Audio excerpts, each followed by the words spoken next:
On a cold January day in 1996, an Olympic gold medalist lay dying in the driveway of a Pennsylvania estate. His wife had just watched a millionaire heir shoot him 3 times without warning, without explanation. The 800-acre compound where it happened had once been a symbol of American achievement. Built by a family that armed the Union Army, invented nylon, and helped create the modern chemical industry. But by that winter afternoon, it had become something else entirely. A monument to how even America's most powerful dynasties can slowly come apart at the seams. The DuPont family once controlled 10% of Delaware's workforce and built a fortune that would be worth hundreds of billions today. Their story is one of the most fascinating in American history and one of the most tragic. This is how they rose and how they slowly, inexorably fell. The French nobleman who fled the guillotine. The DuPont story begins not in America, but in the chaos of revolutionary France. Pierre Samuel Dupont de Nemours was born in 1739, the son of a Paris watchmaker. Through intelligence and ambition, he rose to become one of France's most influential economists, advising King Louis XVI on matters of trade and commerce. He believed in free markets, in reducing government interference in business, in the power of commerce to improve society. These weren't popular views during the French Revolution. In 1789, when the revolution began, Pierre Samuel was 50 years old and a member of the nobility. Louis XVI had granted him a patent of nobility years earlier for his economic work. He tried to navigate the revolution's early years, even serving in the revolutionary government for a time. But as the revolution grew more radical, as the guillotine claimed more aristocratic heads, Pierre Samuel found himself in danger. In 1794, he was imprisoned during the Reign of Terror. He survived, but barely. France had become too dangerous for a nobleman, even one who had tried to reform rather than resist. In 1799, Pierre Samuel, now 60, decided to emigrate to America. He brought his 2 sons, Victor Marie, the older, and Eleuthère Irénée, the younger. They arrived in 1800 with grand plans.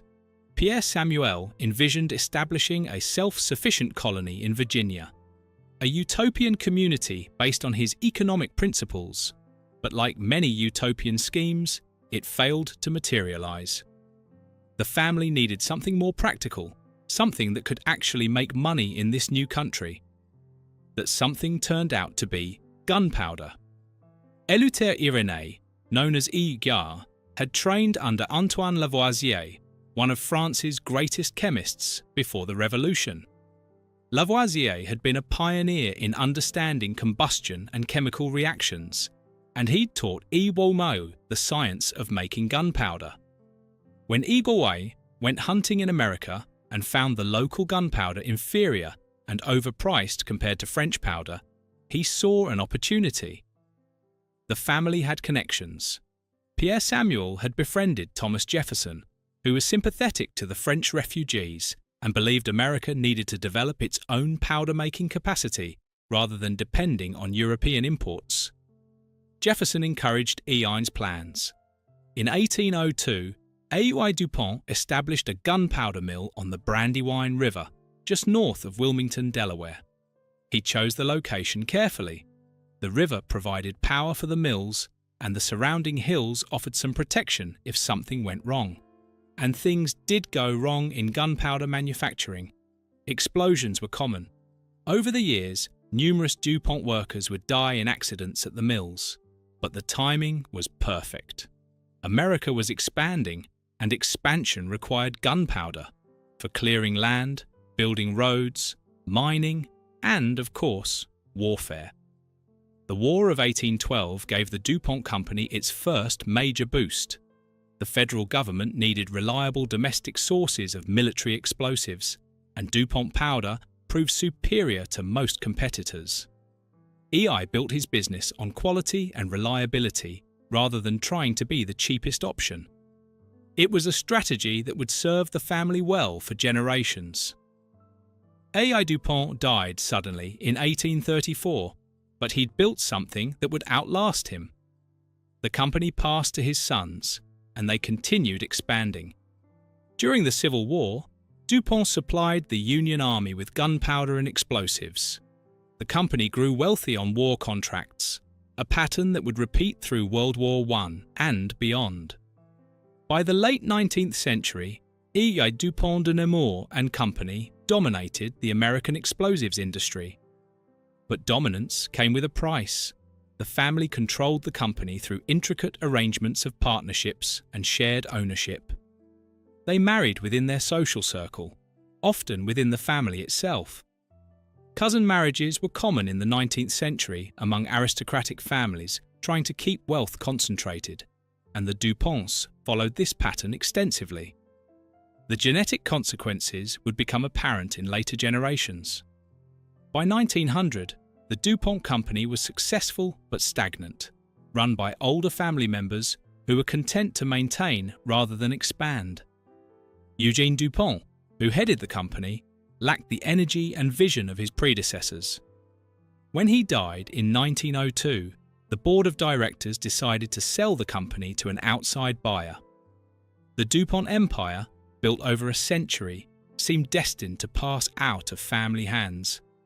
That's when three young cousins, all under 40, made a bold move that would transform both the company and the family's future. The three cousins who built an empire.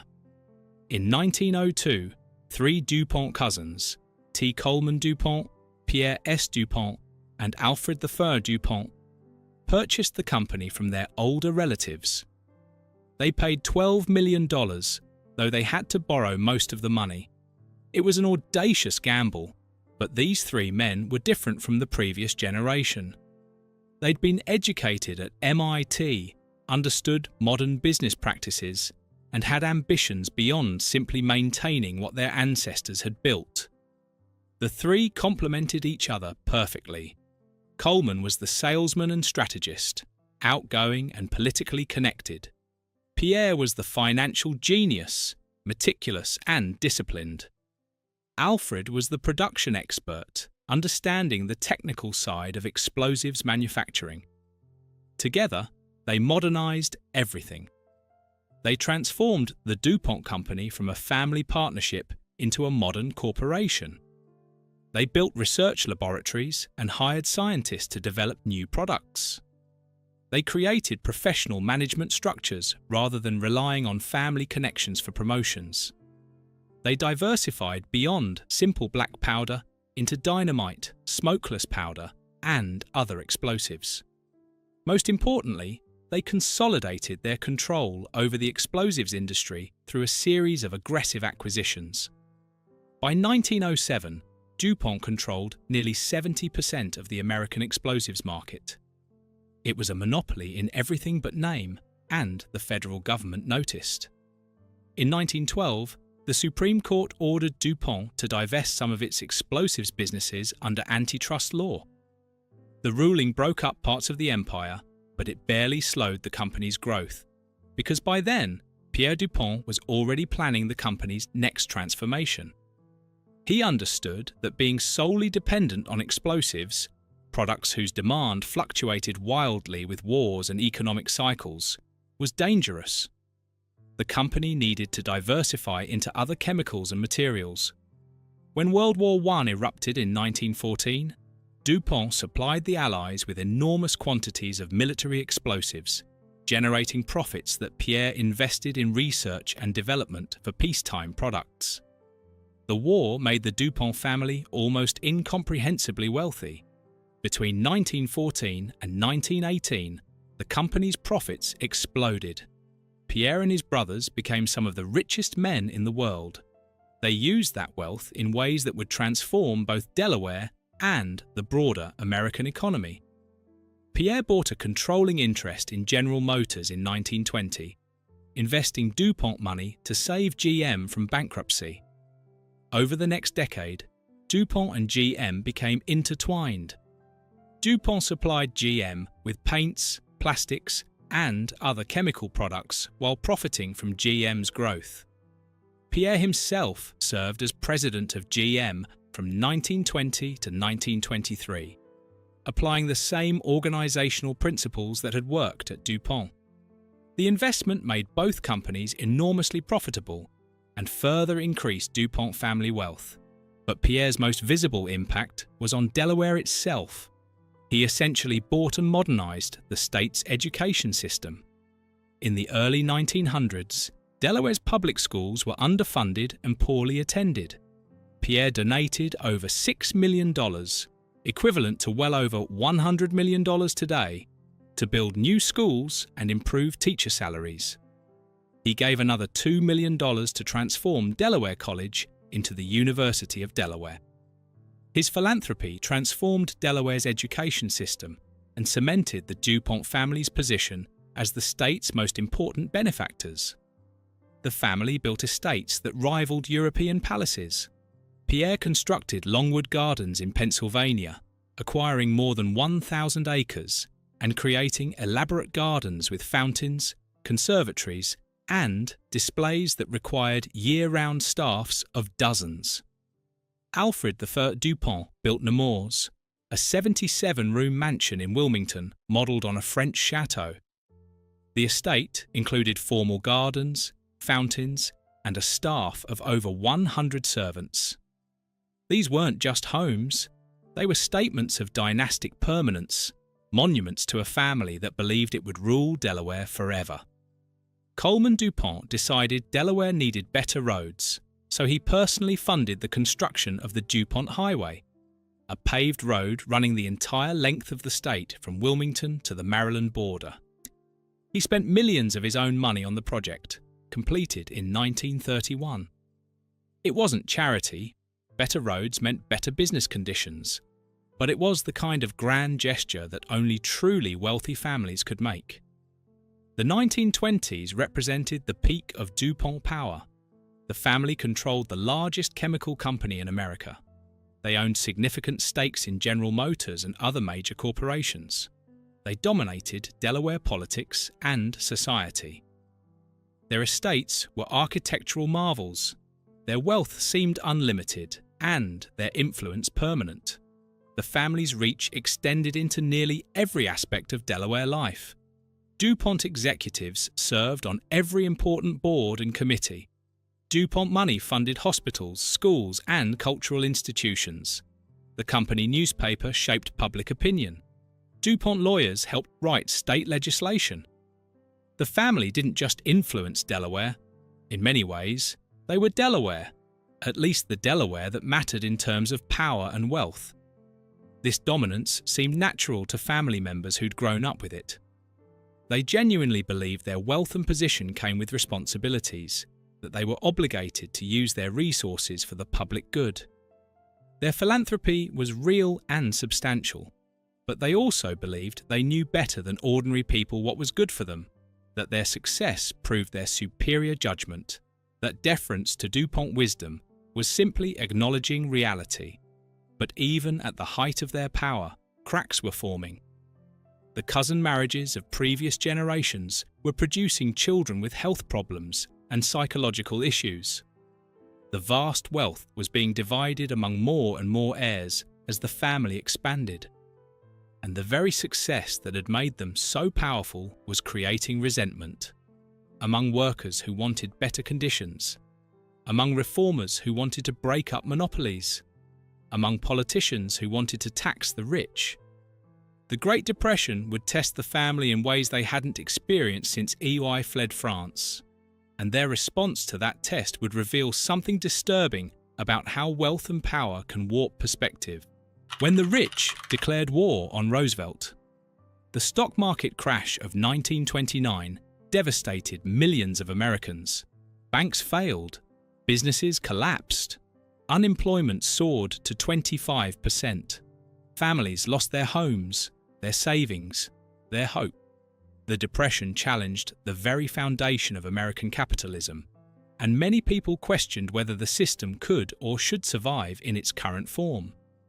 The DuPont family weathered the crash better than most. Their wealth was diversified across chemicals, automobiles, and other industries. DuPont and General Motors both struggled, but they remained profitable. The family's personal fortunes declined from their 1920s peaks, but the DuPonts remained extraordinarily wealthy even by the diminished standards of the Depression era. When Franklin D. Roosevelt was elected president in 1932, he promised a New Deal, aggressive government intervention to provide relief, reform the economy, and regulate business to prevent future crashes. Many wealthy Americans supported Roosevelt initially, believing strong leadership was needed to save capitalism from collapse. The DuPonts were among his supporters. Pierre DuPont contributed to Roosevelt's campaign and publicly endorsed him. That support didn't last long. Roosevelt's New Deal programs expanded government power in ways that horrified the DuPonts. Relief programs meant higher taxes on the wealthy to fund assistance for the unemployed. Labor protections meant workers could organize unions and demand better wages. Securities regulations meant businesses faced oversight and couldn't manipulate markets as freely.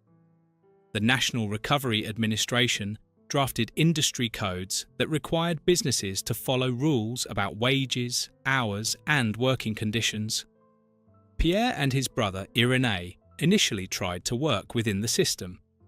Pierre even served on the National Labour Board, helping to implement New Deal policies. But their participation in the process only hardened their opposition. They came to see Roosevelt's programs as fundamentally unconstitutional and dangerous to American liberty. Their argument was simple. The government was taking money from productive citizens through taxes and redistributing it to the unemployed who hadn't earned it. This wasn't charity, it was theft. Relief programs created dependency rather than encouraging people to work. Government regulation stifled the entrepreneurial spirit that had built America.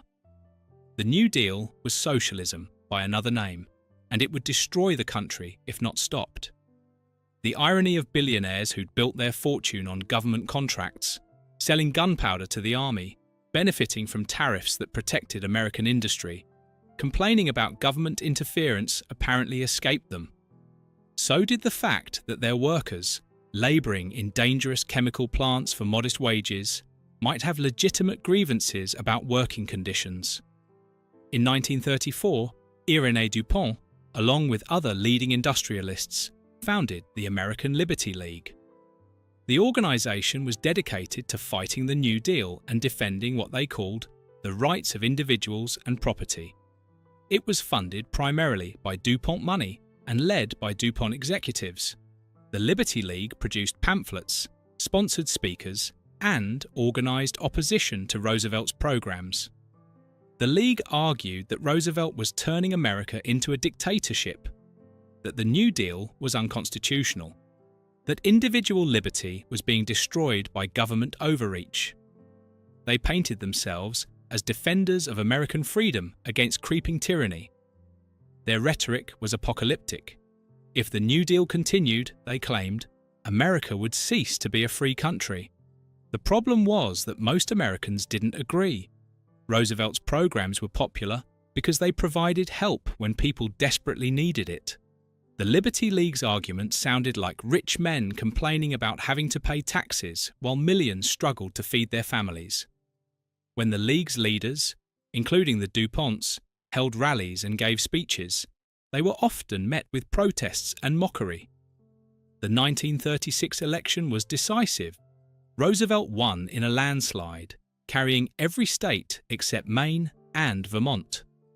The American Liberty League had spent enormous amounts of money trying to defeat him and failed completely. The public had rejected the DuPont worldview, and the family's political influence, once taken for granted in Delaware and beyond, proved hollow. The Liberty League quietly disbanded in 1940, a monument to the limits of wealth when divorced from popular support. The DuPonts retreated from national politics, though they continued to influence Delaware state affairs for decades. But the episode revealed something important. The family's power was not as permanent as they'd believed. Public opinion could constrain them. Democratic politics could defeat them.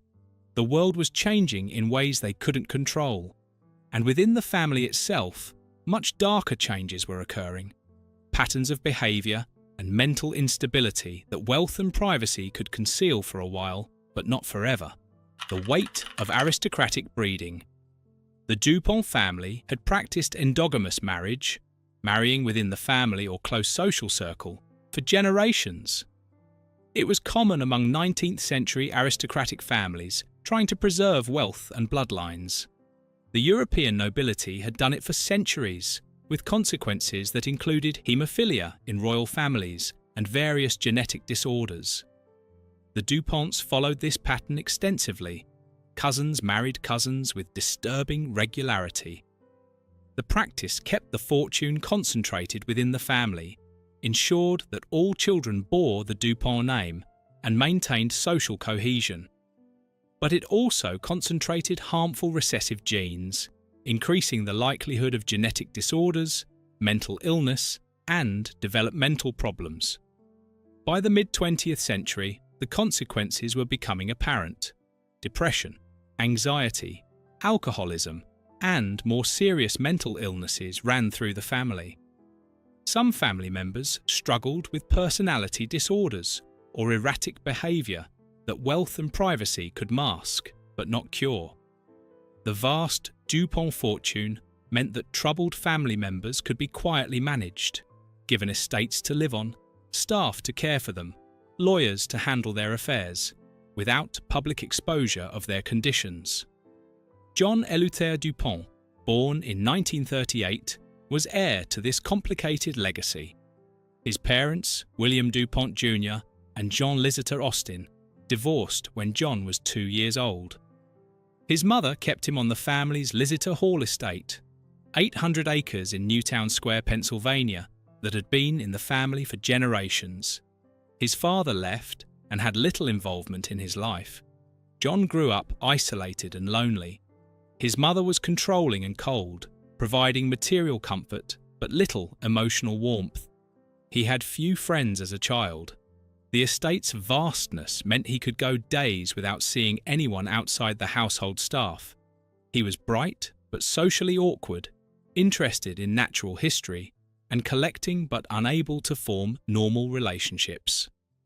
As a young man, John attended the University of Pennsylvania briefly, then transferred to the University of Miami, where he earned a biology degree. He showed talent as a naturalist and ornithologist. In 1972, he founded the Delaware Museum of Natural History, donating his extensive shell and bird collections to form the core exhibits. He published scientific papers on birds and mollusks. For a time, it seemed he might build a meaningful life around his scientific interests. But John's behaviour grew increasingly erratic through the 1970s and 1980s. He drank heavily and used cocaine. He collected weapons obsessively. He married Gail Wenck in 1983, but the marriage lasted less than a year. She left him, later stating she'd feared for her safety. John's paranoia deepened after his mother died in 1988. He began seeing conspiracies everywhere, believing people were trying to kill him, that Russian agents were infiltrating his property. His wealth insulated him from consequences. When he drove erratically or behaved strangely, police who might have arrested someone else let him go. He was a Dupont, after all, a major philanthropist and prominent citizen. When employees or friends expressed concern about his mental state, there was no mechanism to compel treatment.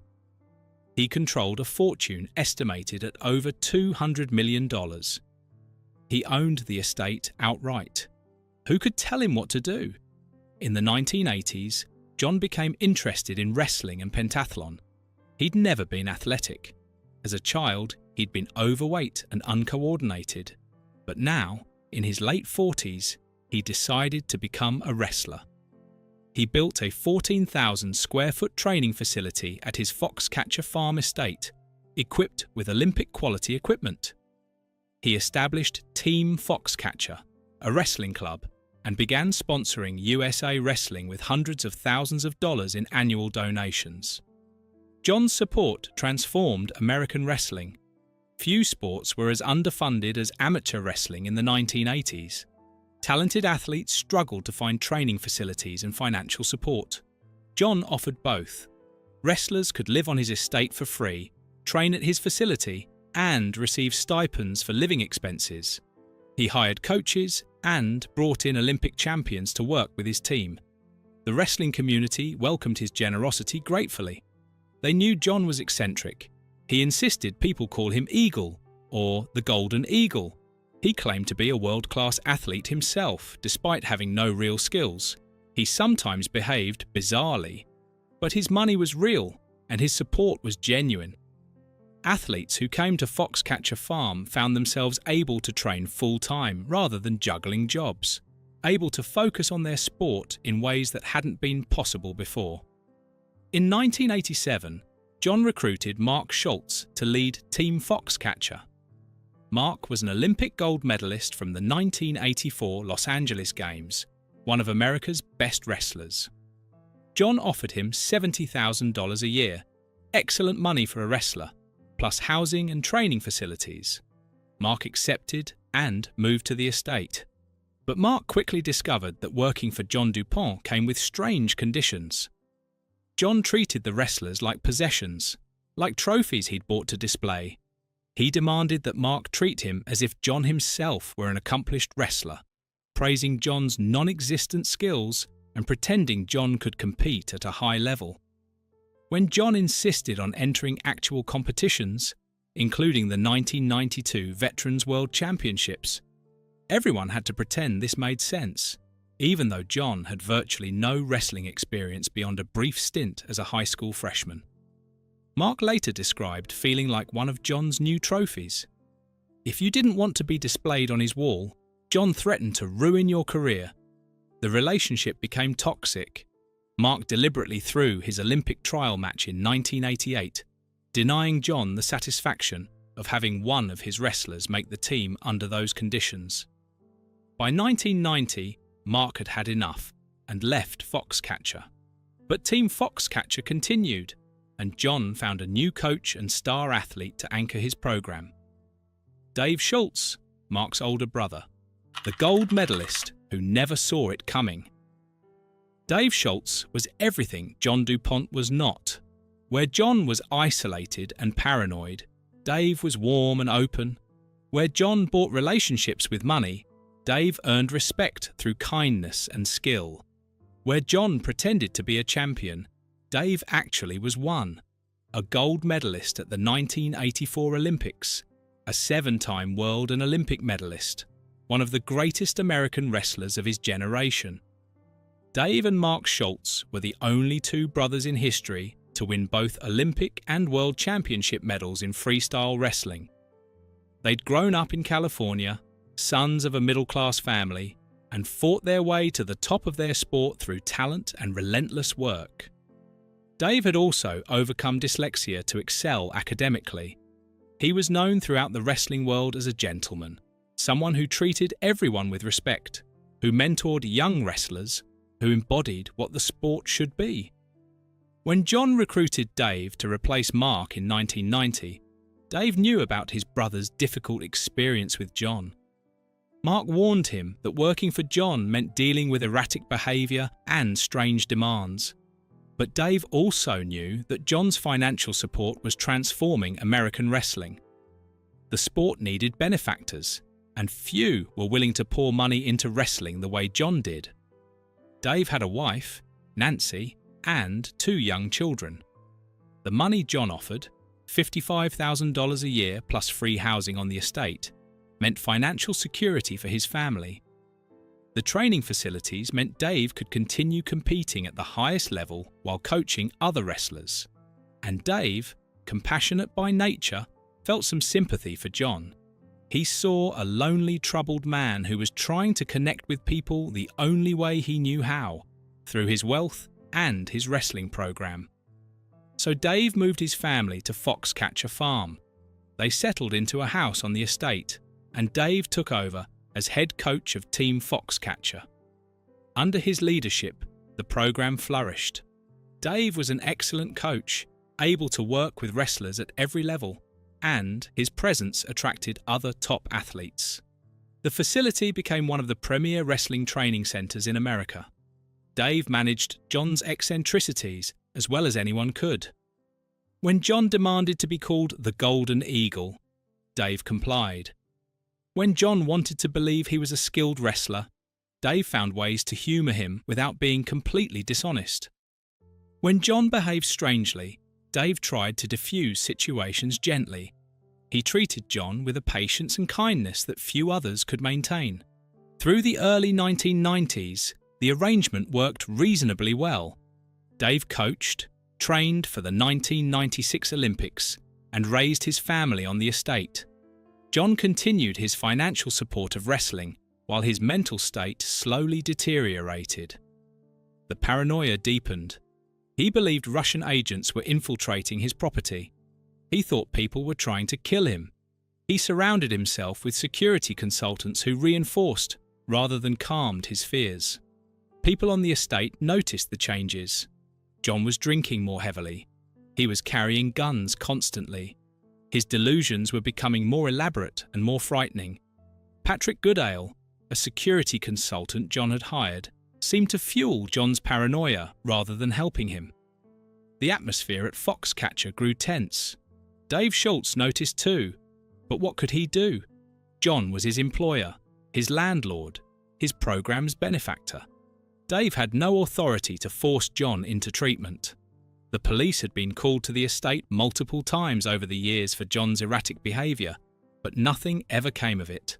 John was a Pont, wealthy and well-connected. Mental health commitments are difficult under the best circumstances, nearly impossible when the person in question has unlimited money for lawyers. So Dave stayed, trying to do his job, trying to keep the wrestling program running, trying to believe that John's problems, however serious, wouldn't escalate into violence. It was a fatal miscalculation. On January 26, 1996, John Pont drove to Dave Schultz's house on the estate. Patrick Goodale, the security consultant, was with him in the car. Dave was outside, working on his car. His wife, Nancy, was inside with their 2 children. What happened next took less than a minute, but would haunt everyone who knew Dave for the rest of their lives. John pulled up in his car. He rolled down the window. Without a word, without warning, without any apparent provocation, John pulled out a .357 Magnum revolver and shot Dave Schultz 3 times. The first 2 bullets struck Dave in the chest. As Dave turned to run, the 3rd bullet hit him in the back. Nancy heard the shots and ran outside. She saw Dave lying in the driveway, bleeding. She saw John's car, saw John holding the gun. She called 911 immediately. When the operator asked why John Pont had shot her husband, Nancy gave an answer that captured everything about John's mental state in 5 words. Because he's insane. Dave Schultz died before the ambulance arrived. He was 36 years old, at the peak of his abilities, training for one more Olympic run. He left behind a wife and 2 young children, a son and daughter who would grow up without their father. The wrestling world lost one of its finest champions and most beloved figures. And the Dupont family's slow descent into dysfunction reached its most public and tragic moment. John barricaded himself in his mansion after the shooting. A standoff with police lasted 2 days. Officers surrounded the estate, trying to negotiate John's surrender. Finally, they shut off the heat to the mansion in the middle of winter. When John came outside to check his heater, police arrested him. The trial that followed was a spectacle. John's lawyers argued he was mentally ill, that paranoid schizophrenia had destroyed his ability to understand reality. Prosecutors argued he knew exactly what he was doing, that he'd carefully chosen to use a different gun than his usual weapon, that his behaviour after the shooting showed consciousness of guilt. Psychiatrists debated whether John's delusions, that Dave was a Russian agent, that conspiracies threatened him, meant he couldn't distinguish right from wrong. The jury reached a compromise verdict, guilty but mentally ill of 3rd-degree murder. It meant John had killed Dave but was mentally disturbed when he did it. The judge sentenced him to 13 to 30 years in prison. Nancy Schultz filed a wrongful death lawsuit and eventually settled for a reported $35 million from John's fortune. John DuPont spent the rest of his life in prison. He died in 2010 at age 72, having served 14 years of his sentence. The Foxcatcher estate was eventually sold. The wrestling facility was dismantled. The house where Dave Schultz was murdered was torn down. John had ordered many buildings on the estate painted black before his arrest. He told workers he wanted them to disappear. In a way, they did. The physical traces of Foxcatcher Farm were erased, though the tragedy that occurred there would never be forgotten. The Dave Schultz murder became the most infamous crime in DuPont family history, but it wasn't an isolated incident. It was the most visible symptom of a deeper decay. Generations of intermarriage producing genetic vulnerabilities, vast wealth enabling dysfunction, privacy preventing intervention until tragedy struck. The dynasty dispersed. By the end of the 20th century, the DuPont family looked very different from its heights in the 1920s. The fortune that had been concentrated in a few hands was now spread across more than 3,500 descendants. The company that had been family-controlled was now a public corporation where family members held shares but no longer dominated management. The political influence that once let them shape Delaware's governance had diminished. The state had grown and diversified. DuPont still employed many Delawareans, but no longer 10% of the state's workforce. Other industries had developed. The family's ability to simply buy political outcomes had faded. The great estates remained: Longwood Gardens, Nemours, Winterthur, but most were now open to the public as museums or historic sites rather than private family compounds. The Gilded Age mansions had become tourist attractions, their rooms roped off, their gardens maintained by non-profit foundations rather than family gardeners. They were monuments to a vanished era of dynastic wealth. Some family members distinguished themselves. Pete DuPont served as Delaware's governor from 1977 to 1985 and ran for president in 1988. He was credited with helping modernize Delaware's economy, bringing financial services companies to the state through favorable tax policies. His political career represented a continuation of the family's public service tradition, though he achieved his positions through personal merit rather than simply family connections. But the overall trajectory was clear. The DuPont dynasty was dispersing, its power and influence diluting with each generation. The 2016 estimate put the family fortune at $14.3 billion, spread among those 3,500 relatives. That's still enormous wealth by any standard, an average of about $4 million per family member. But it's a far cry from the concentrated dynastic power of the early 20th century, when Pierre DuPont personally owned enough General Motors stock to control the company. The chemical company itself continued evolving away from family control. In 2017, DuPont merged with Dow Chemical in a $130 billion deal, creating one of the world's largest chemical companies. The merger was later broken into 3 separate companies focusing on different markets. The DuPont name survived in some form, but the company bore little resemblance to the gunpowder manufacturer EI, had founded on the Brandywine River. Environmental issues plagued the company's reputation in ways that earlier generations never imagined. PFAS chemicals, developed by DuPont and used in products like Teflon, turned out to contaminate water supplies and persist in human bodies. The company faced billions in cleanup costs and legal settlements. The innovation that had made DuPont wealthy, chemical manufacturing, now carried liabilities that previous generations hadn't considered. The family's philanthropic legacy remained perhaps its most positive contribution.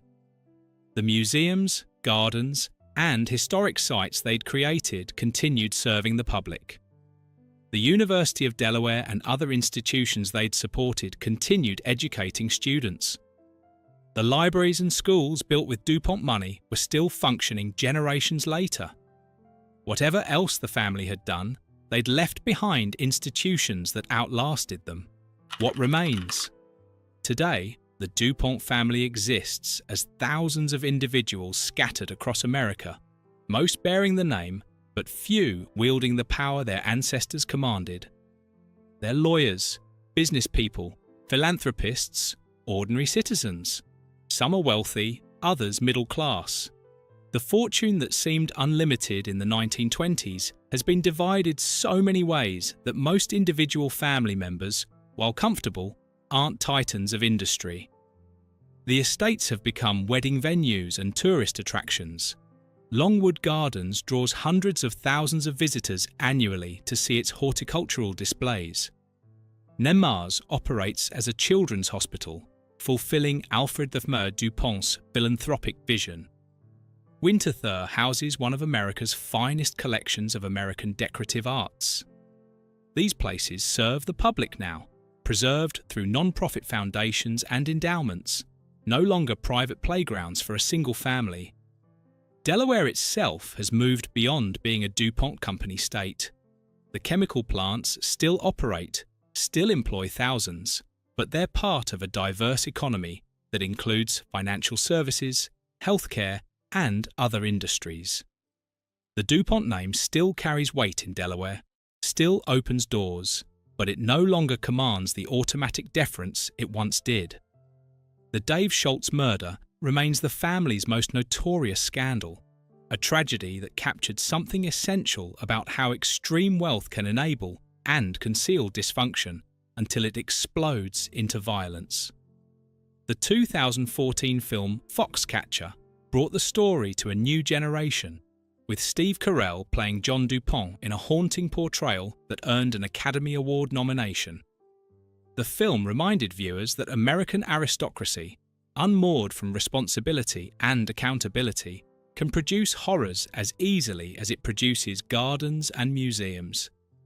The DuPont story is fundamentally American.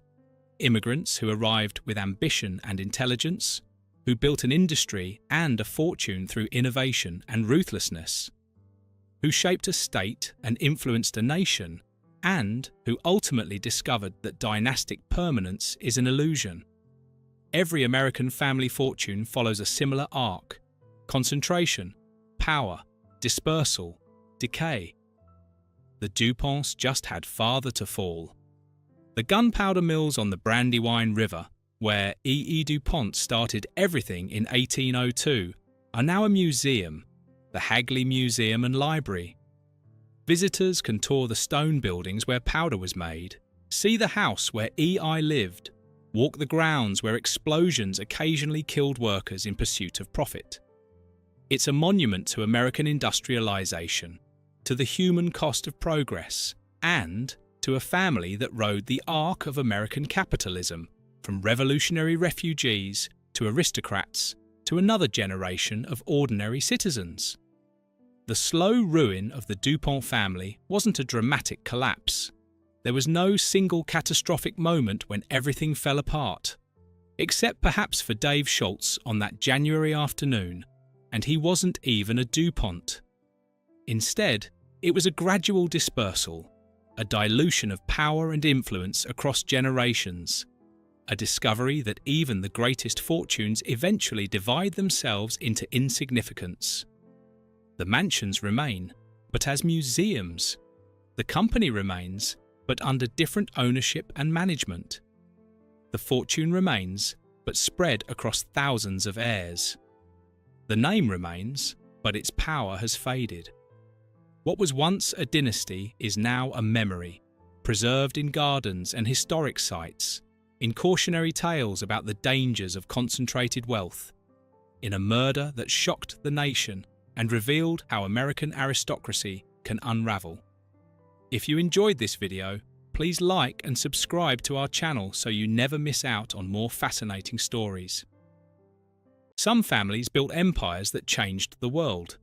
The Lee family of Samsung created products in your pocket, on your desk, in your home. For 3 generations, they turned a small trading company into a technology giant worth hundreds of billions. But power this concentrated comes with a price. Bribery scandals that toppled a president, prison sentences for the heirs, inheritance taxes so massive they threatened to destroy the empire itself, and a succession battle where billions hang in the balance while prosecutors circle. This is the downfall of the Samsung Lee family: power, prison, and succession chaos. The founder who built an empire. Lee Byung-chul was born on February 12, 1910, in Wiryong County, in what is now South Korea. His family were wealthy landowners, and Lee received an education that was rare for Koreans under Japanese colonial rule. He studied at Waseda University in Tokyo, though he didn't graduate. When he returned to Korea, his father gave him the seed money to start a business. On March 1, 1938, Lee Byung-chul founded Samsung Sangho, a trading company in Daegu. The name Samsung means 3 stars in Korean, symbolizing something large, numerous, and powerful. The company started by exporting dried fish, vegetables, and fruit to China.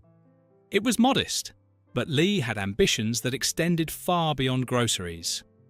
The Korean War devastated the country, but Lee saw opportunity in reconstruction. In the 1950s, he expanded Samsung into insurance, securities, and retail. In 1969, Samsung entered electronics, founding Samsung Electronics. This would become the company's crown jewel, though no one could have predicted it at the time. Lee Byung-chul was ruthless in pursuit of growth. He cultivated relationships with South Korea's military dictators, particularly Park Chung-hee, who ruled from 1961 to 1979. These connections brought government contracts, favourable regulations, and protection from competitors. Samsung grew into a chaebol, one of the massive family-controlled conglomerates that dominated the Korean economy. By the 1980s, Samsung had become a giant. The company made everything from semiconductors to ships, from insurance to hotels. Lee Byung-chul was one of the richest men in Asia, and his wealth was entirely tied to his controlling stake in Samsung. But on November 19, 1987, at age 77, Lee died of lung cancer. He left behind a fortune, 5 children, and a succession problem that would haunt the family for decades. His third son, Lee Kun-hee, inherited control of Samsung. The older sons had been passed over, Lee Myung-hee for personal reasons, and Lee Chang-hee because of health issues. Lee Kun-hee was 45 years old when he became chairman of Samsung, and he had enormous shoes to fill. But what he also inherited was a tax problem that would define his chairmanship and eventually contribute to his own son's downfall. The inheritance tax crisis. When Lee Byung-chul died, South Korea's inheritance tax rate was punitive, somewhere between 50 and 75% depending on the size of the estate. Lee Kun-hee and his siblings owed the government an astronomical sum, but they couldn't simply write a check. Their wealth was tied up in Samsung shares, and selling those shares would mean losing control of the company. This is where the problems began. To pay the inheritance taxes without selling shares, the Lee family needed cash, lots of it, and they needed it quickly before the government could seize their assets. The solution they found would be illegal, brilliant in its complexity, and ultimately disastrous. The family began systematically siphoning money from Samsung's affiliates. They created a web of cross-shareholdings between Samsung companies, with the family's holding companies at the centre. When Samsung subsidiaries did well, the profits flowed upward to the holding companies, which the family controlled with relatively small stakes. This allowed them to extract billions while maintaining control. They also allegedly used Samsung's extensive overseas operations to hide money. Funds were moved through through networks of consultants, law firms, and front companies. Swiss bank accounts were allegedly involved. The details would later fill thousands of pages of court documents, but the basic scheme was simple. Use Samsung's corporate structure to generate cash for the family without triggering taxes or regulatory scrutiny. Lee Kun-hee paid some inheritance tax, but nowhere near what he owed. And as Samsung grew under his leadership, becoming a global electronics giant, the family's wealth multiplied while their tax debts remained partly unpaid. Prosecutors suspected wrongdoing, but proving it would take decades. The Lee family was too powerful, too well connected, too important to South Korea's economy. They seemed untouchable, but as Samsung grew, so did the resentment. The chaebols were seen as corrupt, as enriching themselves at the expense of ordinary Koreans, as too close to politicians. Reform movements demanded accountability, and eventually that accountability would come. The rise of Lee Kun-hee and the new management crisis. Lee Kun-hee took control of Samsung at a time when the company was successful but not yet dominant. Japanese companies like Sony dominated consumer electronics. American companies led in semiconductors. Samsung made decent products at low prices, but it wasn't known for innovation or quality. In 1993, Lee Kun-hee initiated what became known as the New Management Campaign. He famously told executives that everything should change except for their wives and children. He wanted Samsung to compete on quality, not just price. He wanted Samsung to be a premium brand. The transformation was remarkable. Samsung invested heavily in research and development. It recruited top engineers. It focused on making the best products, not the cheapest. By the early 2000s, Samsung was challenging Sony in televisions. It was competing with Intel in memory chips. And when Apple revolutionized the smartphone market in 2007, Samsung was positioned to become Android's champion. Lee Kun-hee's leadership made Samsung into what it is today, but his personal life and business practices remained controversial. In 1996, he was convicted of bribing former South Korean President Roh Tae-woo. He received a suspended sentence and was forced to resign as chairman, though he returned 2 years later after a presidential pardon. The pattern was established: scandal, conviction, pardon, return. The Lee family seemed above the law. Then came the financial crisis that would change everything. In May 2014, Lee Kun-hee suffered a heart attack. He fell into a coma and would never recover. After nearly 7 years in a vegetative state, he died on October 25, 2020, at age 78. His death triggered another massive inheritance tax bill, this time falling on his only son, Lee Jae-yong. But by the time Lee Kun-hee died, his son was already in prison. The Crown Prince in chains.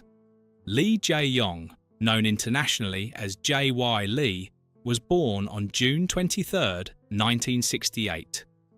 As Lee Kun-hee's only son, he was groomed from birth to inherit Samsung. He attended Seoul National University, then earned an MBA from Keio University in Japan and Harvard Business School. He had everything: education, connections, and a guaranteed position atop one of the world's largest companies. In 2012, Lee Jae-yong became vice chairman of Samsung Electronics, the formal second-in-command. After his father's heart attack in 2014, he effectively ran the company. He was young, Western-educated, and seemed like a modern face for Samsung.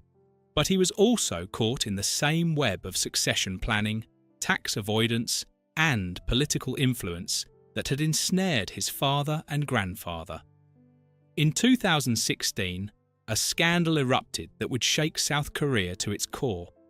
President Park Geun-hye, the daughter of the former dictator Park Chung-hee, was accused of allowing her confidant Choi Soon-sil to extort money from Korean businesses.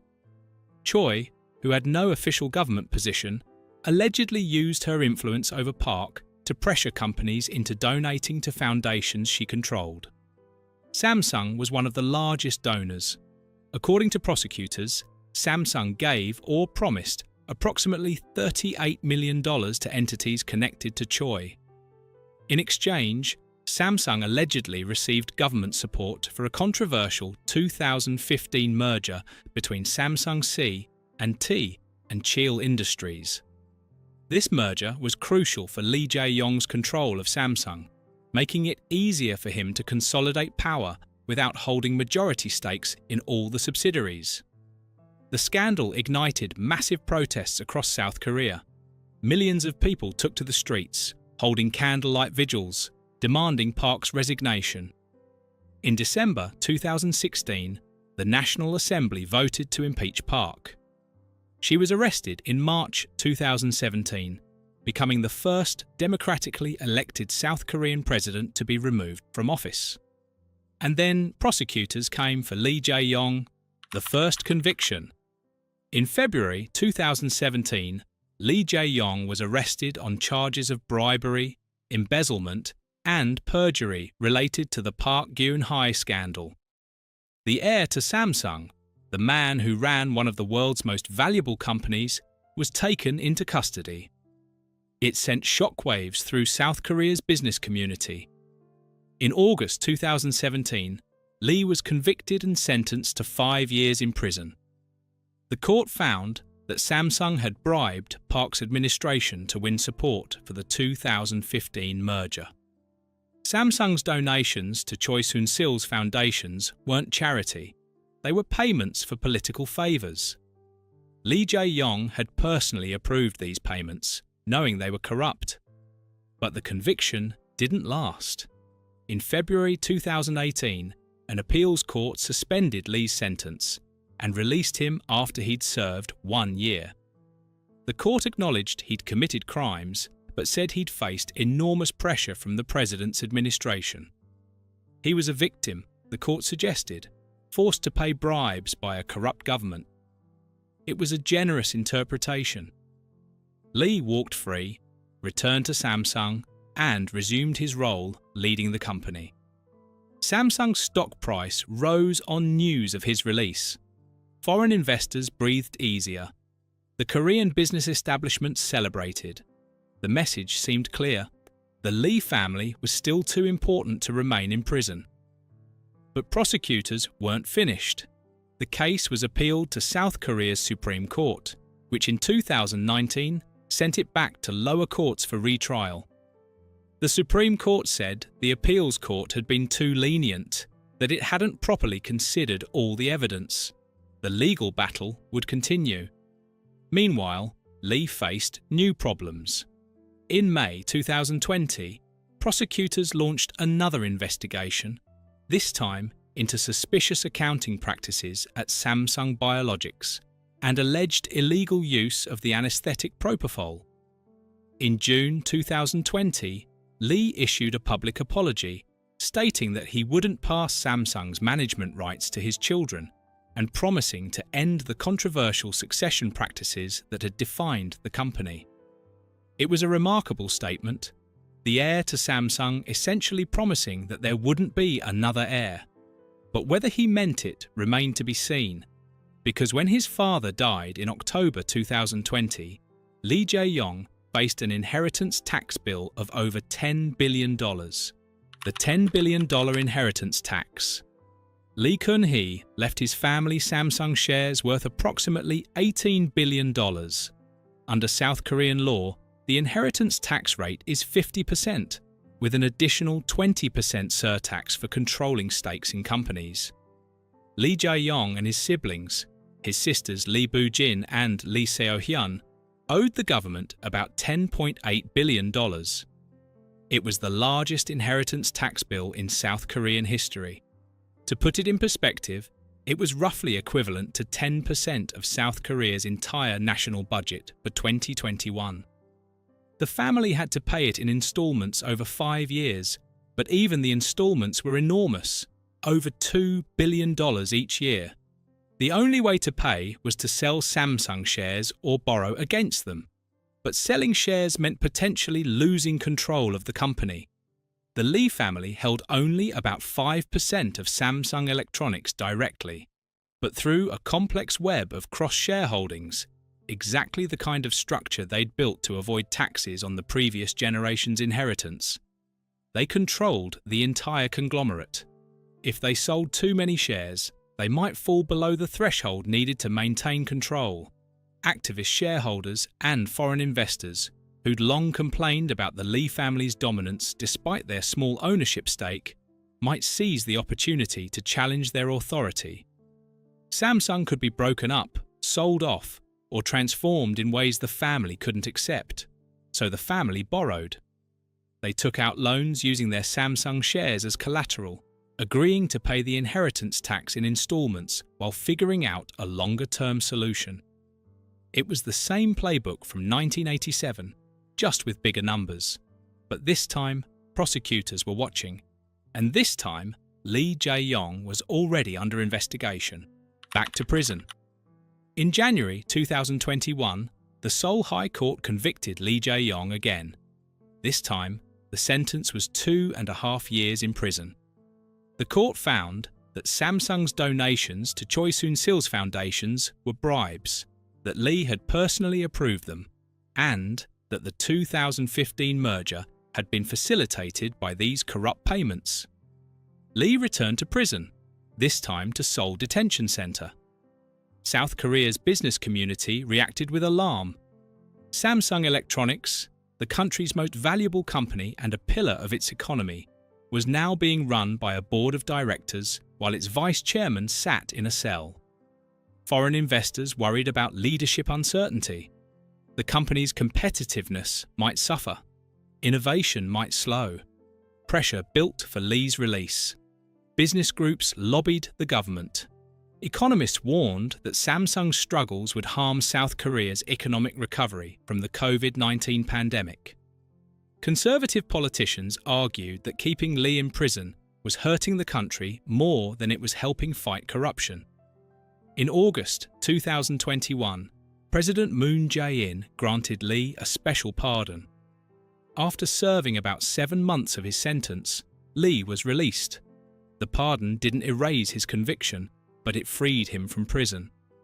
Moon's justice minister explained that the decision was made considering the current economic situation and the global economic environment, stating it was necessary for Samsung to successfully carry out its investment plans and to help stabilize employment. Critics were outraged. This was exactly the kind of special treatment for the wealthy elite that had sparked the massive 2016 protests. Park Geun-hye had gone to prison for corruption, but the businessmen who'd bribed her were being pardoned. The message was clear. If you're important enough to the economy, you're above the law. Lee walked free on August 13, 2021. He issued a statement saying he would work hard to meet the expectations of the people and that he felt a great sense of responsibility. Samsung's stock rose. International business publications welcomed his return, and once again, the Crown Prince had escaped prison. But his legal troubles were far from over. The ongoing investigations. Even after his pardon, Lee Jae-yong faced continuing investigations. In 2020, prosecutors had begun looking into Samsung Biologics, a Samsung affiliate, for accounting fraud. The accusations centered on Samsung Biologics' 2015 merger with Samsung Biologics, which prosecutors alleged involved fraudulent accounting designed to inflate the value of Cheil Industries, making it easier for Lee to consolidate control. There were also allegations about Lee's personal use of propofol, a powerful anesthetic for purposes other than medical procedures. While this might seem minor compared to multi-billion-dollar corruption, it reflected the level of scrutiny Lee faced. Everything about his life was being examined. Prosecutors were looking for any wrongdoing they could find. More seriously, investigations continued into whether Samsung executives had systematically destroyed evidence related to previous scandals, and whether they'd committed additional crimes in trying to facilitate Lee's succession. The web of cross-shareholdings, the complex corporate structures, the suspicious transactions, all of it remained under scrutiny. In March 2022, South Korea elected a new conservative president, Yoon Suk-yeol. Yoon ran on a pro-business platform and signalled that he wouldn't pursue business leaders as aggressively as previous administrations. His election gave Lee some breathing room. The investigations didn't stop, but the pressure eased. But in September 2022, Lee faced another setback. A court rejected his request to have his 2021 conviction overturned. While he'd been pardoned and freed from prison, the conviction remained on his record. Under South Korean law, this meant he couldn't officially become chairman of Samsung. Convicted felons are prohibited from such roles for 5 years after their sentence ends, so Lee Jae-yong remains in limbo. He's vice chairman of Samsung Electronics. He leads the company in all but name. He makes the strategic decisions, represents Samsung internationally, and guides its future. But he can't take the formal title his father and grandfather held. He's the de facto head of Samsung, but with a criminal conviction preventing him from being the de jure head. The sisters who stepped up. While Lee Jae-yong fought legal battles, his older sisters took on larger roles within Samsung. Lee Boo-jin, born in 1970, became president and CEO of Hotel Schiller, Samsung's luxury hotel and duty-free retail company. Lee Seo-hyun, born in 1973, became president of Samsung C&T's fashion division, overseeing luxury brands. The sisters had always been part of Samsung's management, but they'd lived in their brother's shadow. Korean business culture strongly favoured male succession, but as Lee Jae-yong spent time in prison and under investigation, his sisters proved they were just as capable. Lee Boo-jin transformed Hotel Schiller into one of Asia's premier luxury hospitality companies. She expanded its duty-free business across Korea and into China, generating billions in revenue. During the COVID-19 pandemic, when travel collapsed, she pivoted the company toward online retail and survived the crisis. Forbes estimated her net worth at around $2 billion. Lee Seo-hyun expanded Samsung C&T's fashion division, acquiring and developing luxury brands. She was seen as more creative than her siblings, with a keen eye for design and branding. Her division became profitable and respected within the fashion industry. Both sisters held significant Samsung shares inherited from their father. They faced the same massive inheritance tax bill as their brother, but they'd been more discreet in paying it. They sold some shares, borrowed money, and negotiated payment plans with the government. Unlike their brother, they hadn't spent time in prison. Some observers wondered if Samsung might be better off with one of the sisters at the helm. They lacked criminal convictions. They'd managed their respective companies successfully. And having a female CEO of Samsung would be groundbreaking in conservative South Korea. But the family structure, the expectations, and the weight of tradition all pointed to Lee Jae-yong remaining the heir. The question was whether he could hold on to power or whether his legal problems would eventually force him aside. The political dimension. The Lee family's troubles can't be separated from the South Korean politics. Every president since the country's democratization in the late 1980s has promised to reform the chaebols, to break their power, to make them accountable. And every president has ultimately accommodated them, recognizing that the chaebols are too important to the economy to truly constrain. The pattern has been cyclical. Progressive presidents like Roh Moo-hyun and Moon Jae-in have been more aggressive in prosecuting chaebol leaders. Conservative presidents like Lee Myung-bak and Park Geun-hye, before her own downfall, have been more accommodating. But both sides have used pardons to release convicted business leaders, always citing economic necessity. Park Geun-hye's father, Park Chung-hee, built the chaebol system. He picked companies like Samsung to be national champions, giving them government support cheap loans, and protection from foreign competition in exchange for driving economic growth. The system worked. South Korea transformed from one of the world's poorest countries in the 1960s to one of the wealthiest by the 2000s. But it also created a small group of extraordinarily powerful families who controlled enormous portions of the economy. Samsung alone accounts for about 20% of South Korea's GDP. One company, one family. That level of concentration creates impossible choices for prosecutors and politicians. If you imprison Lee Jae-yong, you risk harming Samsung. If you harm Samsung, you risk harming the entire Korean economy. But if you don't hold the Lees accountable, you're saying that some people are above the law. The 2016 to 2017 candlelight protests that brought down Park Geun-hye were about more than corruption. They were about fairness, about whether Korea was truly a democracy or whether it was still controlled by a small elite. Millions of Koreans demanded change. They wanted business leaders like Lee Jae-yong to face real consequences, not suspended sentences and convenient pardons. But after Lee was pardoned in 2021, many of those same protesters felt betrayed.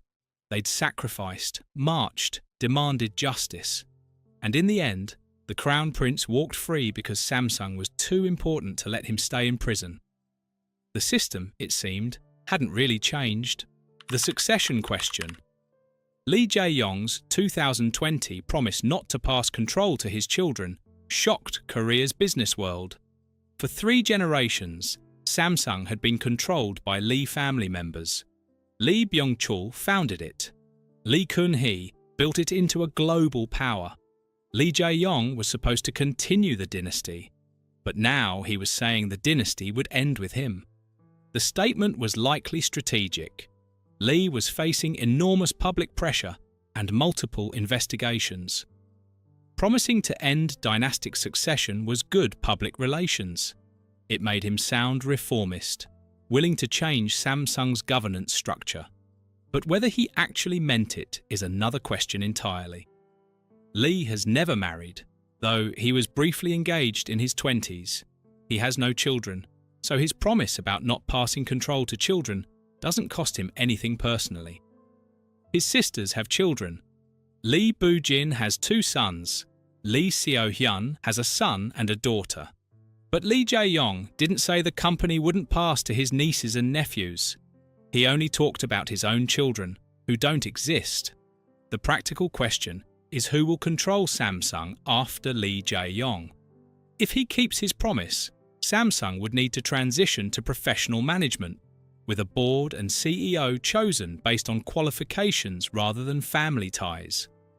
This would be a radical change for a Korean chaebol. Some argue it would make Samsung more efficient, more globally competitive, less vulnerable to the personal failings of individual family members. But it would also mean the Lee family losing control.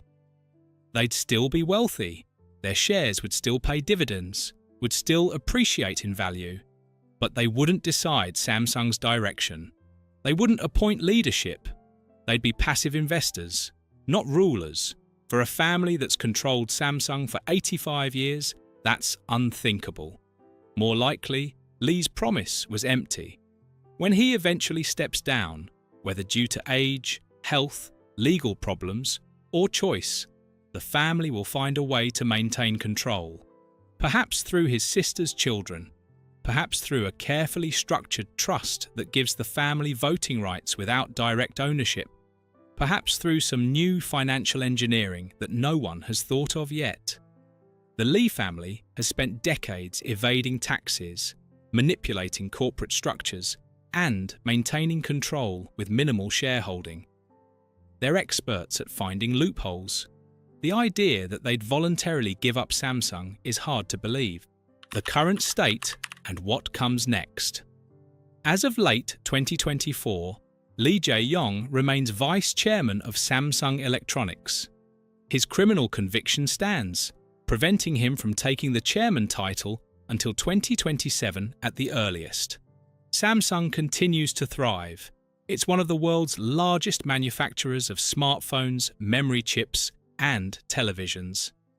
The company's market value exceeds $300 billion. But threats loom. Chinese companies are catching up in memory chips and displays. Apple and other competitors challenge Samsung in smartphones. The global semiconductor market is increasingly competitive. Samsung needs to invest heavily in research and development, build new factories, and make strategic decisions about its future. All of this is complicated by leadership uncertainty. The company announced plans to invest over $200 billion in semiconductors and biopharmaceuticals by 2023. But executing that vision requires stable leadership. Li makes these decisions from his vice chairman position, but his inability to formally take the top role creates ambiguity. Foreign investors wonder who's really in charge. Board members have to navigate the gap between Li's actual power and his formal authority. Li's legal problems haven't disappeared. Investigations continue. Prosecutors could bring new charges.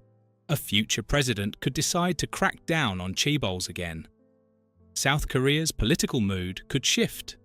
The immunity Li currently enjoys isn't permanent.